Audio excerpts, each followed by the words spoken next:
ગાંધીધામ મહાનગરપાલિકાની ચૂંટણીમાં ward number 9માં આમ આદમી પાર્ટીના ઉમેદવાર રાઠોડ અમૃતભાઈ અને રાયસીભાઈ મહેશ્વરી સહિતના લોકોએ વાતે ગાતે વિશ્વાસ સાથે પોતાના ઉમેદવારી પત્રક નોંધાવ્યા.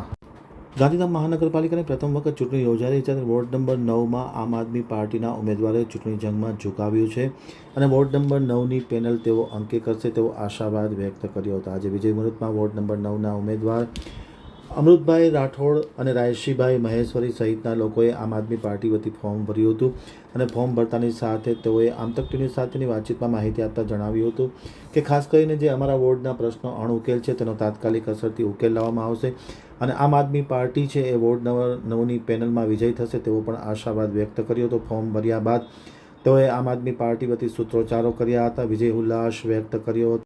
નામ રાઠોડ અમૃતભાઈ જલાભાઈ છે. હું આમ આદમી પાર્ટીથી વોર્ડ 9ના ઉમેદવાર તરીકે જાહેર થયો છું અને આજે મેં ફોર્મ ભરી અને વિજય ઉત્સવ કાઢવા જઈશું. સાથે મારા મિત્ર રાયસીભાઈ દેવરિયા, નિશાબેન ચૌહાણ અને એ 3 ઉમેદવાર છે.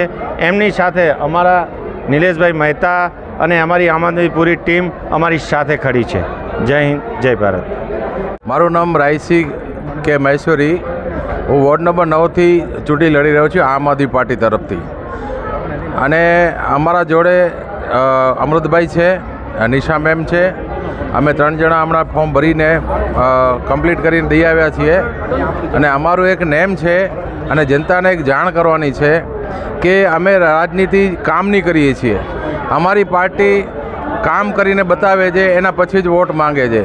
એટલે જનતાને એક ખાસ નિવેદન છે કે કોઈ તમે ઝાંસામાં આવતા નહીં.